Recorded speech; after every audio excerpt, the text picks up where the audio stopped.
Epidemic, Pandemic. What's the difference between an epidemic and pandemic? An epidemic is the rapid spread of a disease that affects some or many people in a community or region at the same time. A pandemic is an outbreak of a disease that affects large numbers of people throughout the world and spreads rapidly. An influenza or flu pandemic happens when a new flu virus appears that easily spreads from person to person and around the world. Because the virus is new, the human population has little to no immunity against it. Most experts believe that flu viruses spread mainly by droplets made when people with flu cough, sneeze, or talk. These droplets can land in the mouths or noses of people who are nearby. Additionally, a person might also get the flu by touching a surface or object that has a flu virus on it, and then touching their own mouth, eyes, or possibly their nose. You may be able to pass on the flu to someone else before you know you are sick, as well as while you are sick. Most healthy adults may be able to infect others beginning one day before symptoms develop and up to 5 to 7 days after becoming sick. Experts cannot predict when the next flu epidemic may occur or how severe it will be, but there are several things you can do to prepare for a flu pandemic. Explore the information below to learn more. Before an epidemic. The single best way to prevent the flu is to get a flu vaccine each season. About 2 weeks after receiving the vaccination, antibodies develop that protect against influenza virus infection. Store a 2-week supply of water and food.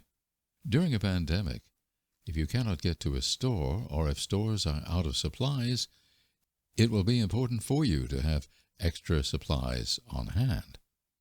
Periodically check your regular prescription drugs to ensure a continuous supply in your home.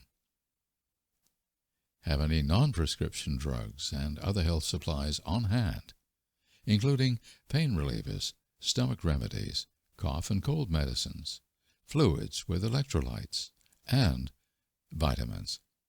Talk with family members and loved ones about how they would be cared for if they got sick, or what will be needed to care for them in your home. Volunteer with local groups to prepare and assist with emergency response. Get vaccinated. Practice good hygiene by washing your hands often, covering your cough, and keeping your distance from obviously ill individuals. Know the signs and symptoms of the flu and other illnesses so that you can limit your contact with infected individuals and seek medical attention for yourself if you become infected. During an epidemic, avoid close contact with people who are sick. When you are sick, keep your distance from others to protect them from getting sick too. If you are sick with flu-like illness, stay home for at least 24 hours after your fever is gone without the use of fever-reducing medicine. You will help prevent others from catching your illness. Cover your mouth and nose with a tissue when coughing or sneezing. Washing your hands frequently will help protect you from germs. Avoid touching your eyes, nose, or mouth. Germs are often spread when a person touches something that is contaminated with germs and then touches his or her eyes, nose, or mouth. Practice other good health habits. Get plenty of sleep. Be physically active. Manage your stress. Drink plenty of fluids. And eat nutritious food. More epidemic information. References, resources, and additional information. READY.gov Pandemic. Centers for Disease Control and Prevention, Colorado Department of Public Health and Environment. Flu.gov. United States Department of Health and Human Services. Tri-County Health Department. Epidemic. It happened here. The H1N1 influenza virus was first detected in the United States in April 2009. This virus was a unique combination of influenza virus genes, never previously identified in either animals or people. Infection with this new influenza A virus, then referred to as swine flu, was first detected in a 10-year-old patient in California.